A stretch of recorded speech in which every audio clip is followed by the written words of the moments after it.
I love making little watercolour bookmarks just for the sake of it. And I think I'm a bit of a sucker for rather a nice tassel. But my ulterior motive is to practice new techniques or to swatch out new colours or to try new materials I've just bought in a really low pressure way, because if it all goes wrong, I've only lost one tiny bit of paper. My name's Liz Chaderton. I'm a watercolour artist based in Berkshire, and every week I share tips, tricks, techniques that I wish I'd known about ages ago. And this week I want to share my love of watercolour bookmarks, and this is negative stenciling.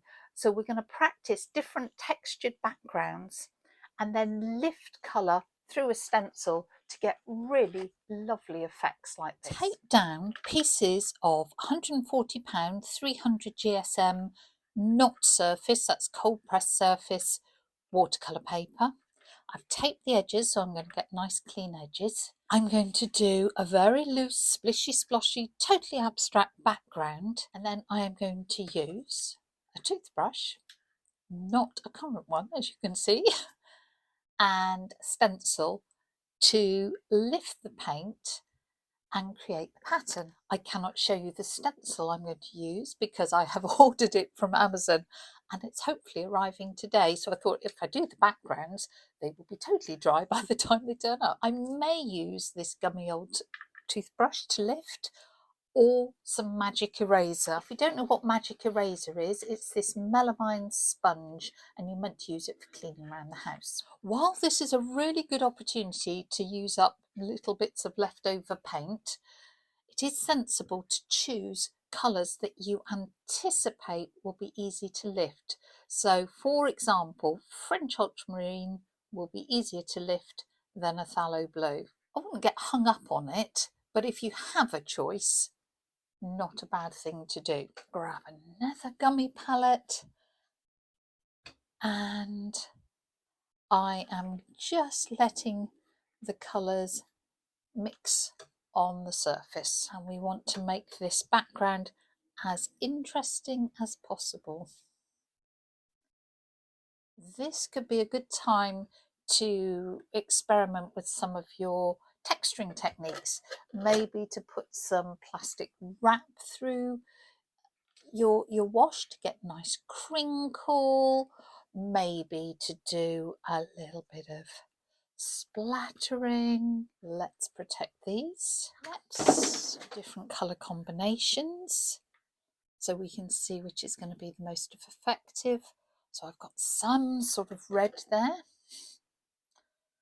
got some sort of pink. I'm expecting that pink won't lift very easily, but hey ho. Some sort of orange. So that looks like Queen Gold, doesn't it? What shall we put to that? Let me look what I have got. Ooh.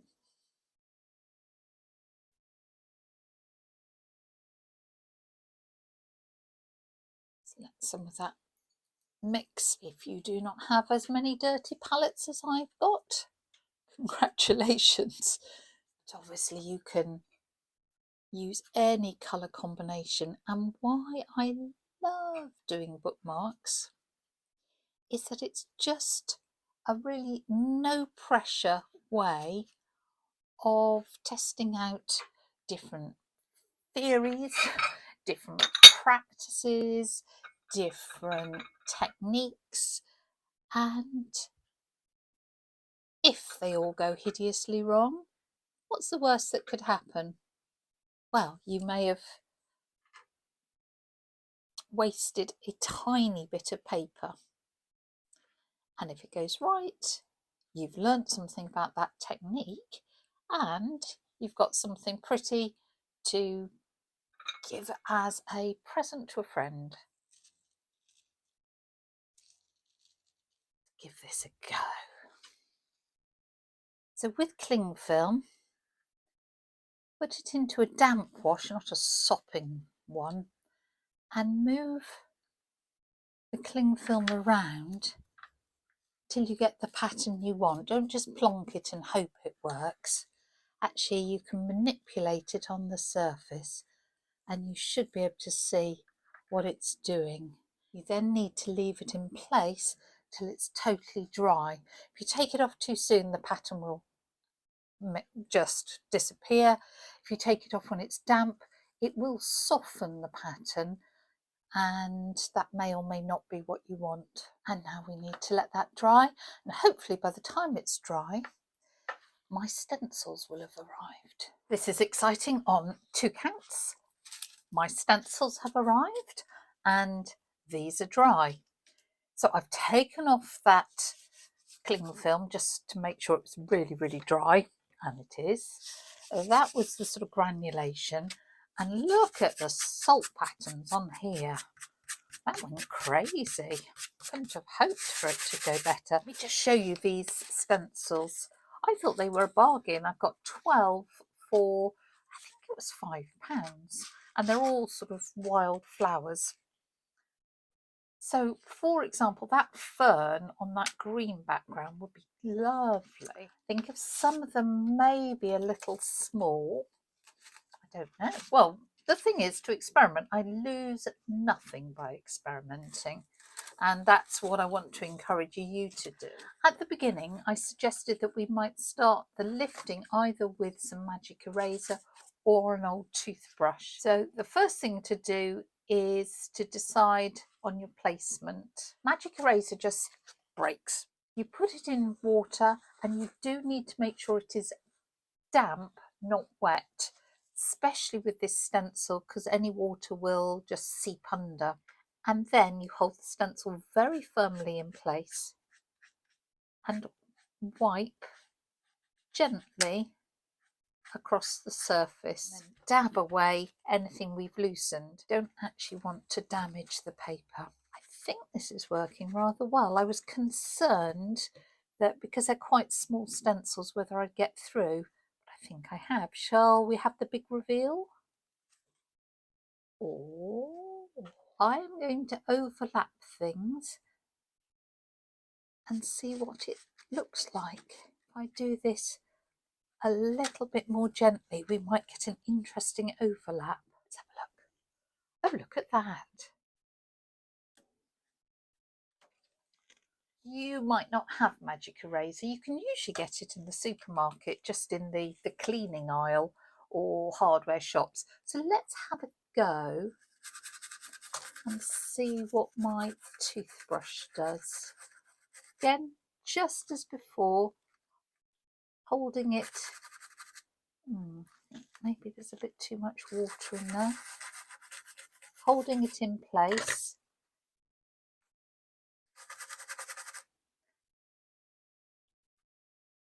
and dabbing away what I've loosened. Have a look.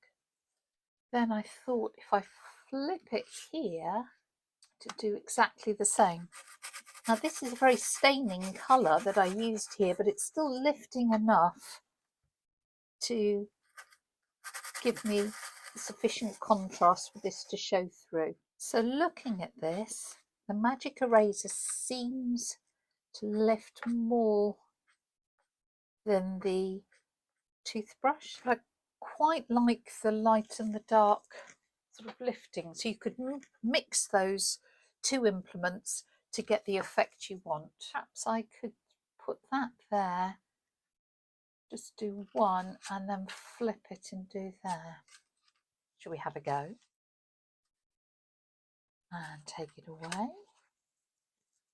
Oh, I like that. And then, so I think this would be good fun to do on a larger piece as well if you want.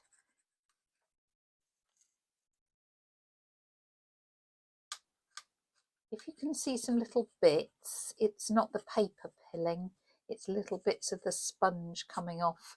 You can see how that's got smaller, so you will need a new bit of sponge. It definitely doesn't last forever.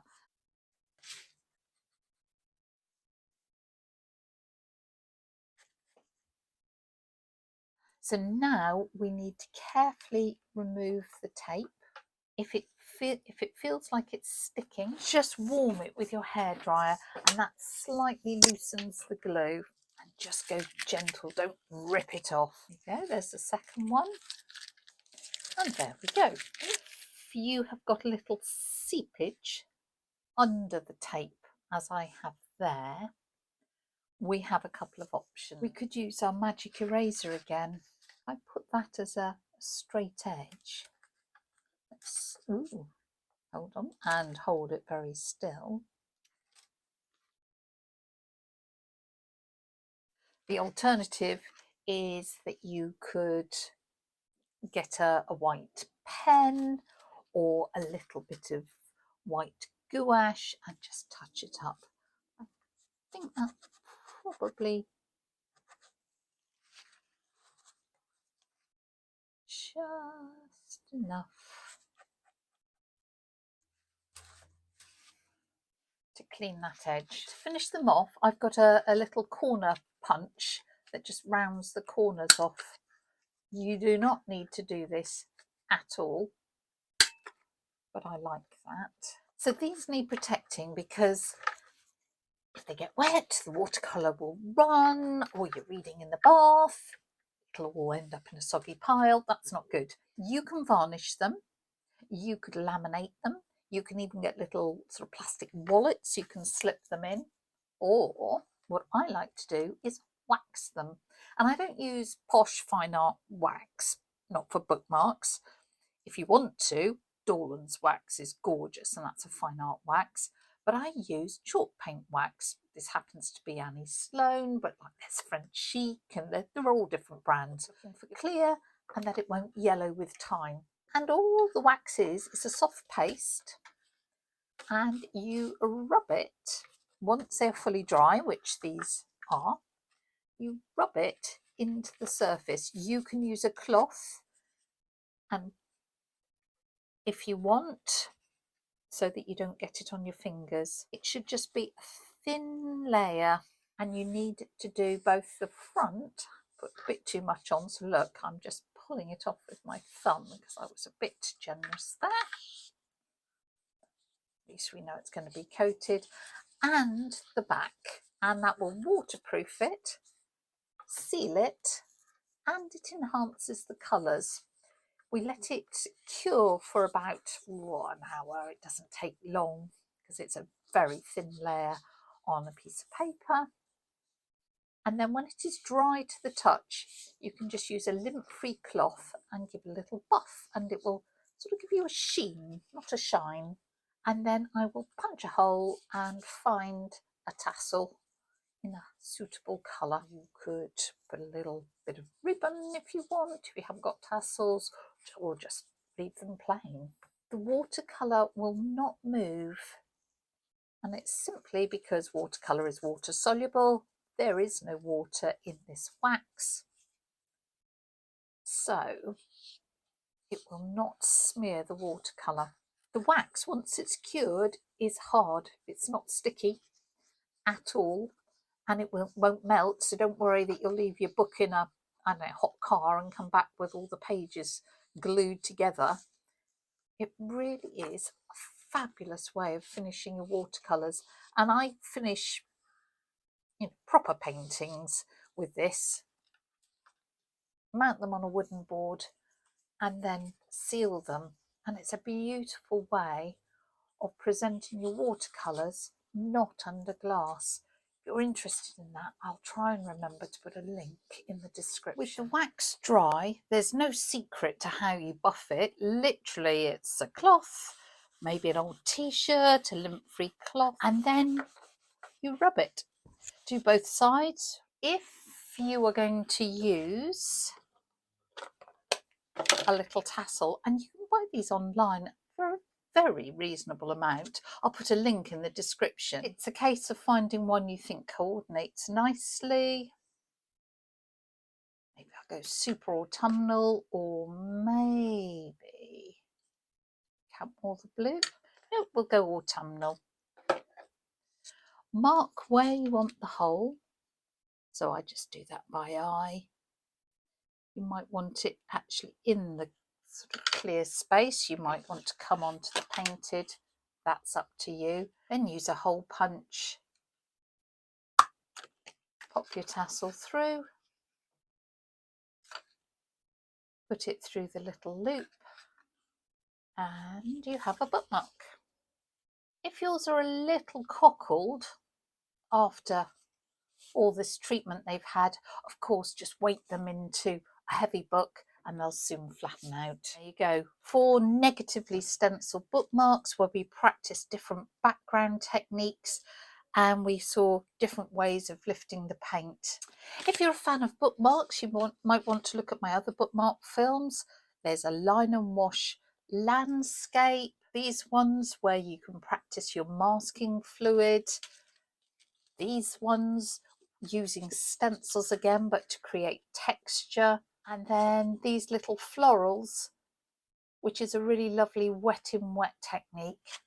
So do have a look at those and have fun.